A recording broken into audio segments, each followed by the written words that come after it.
నీకు విషయం తెలుసా?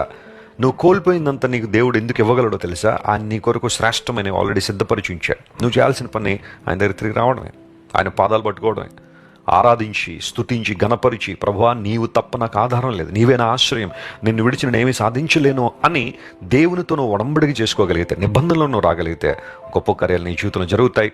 మీరు బాషానులోనో గిలాదులోనో పూర్వదినాల్లో మేసినట్టుగా మేస్తారు.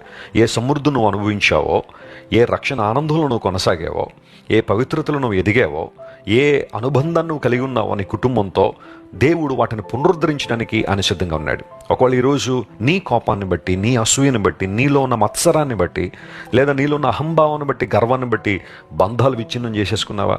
నీ భర్తకు దూరం అయిపోయావా?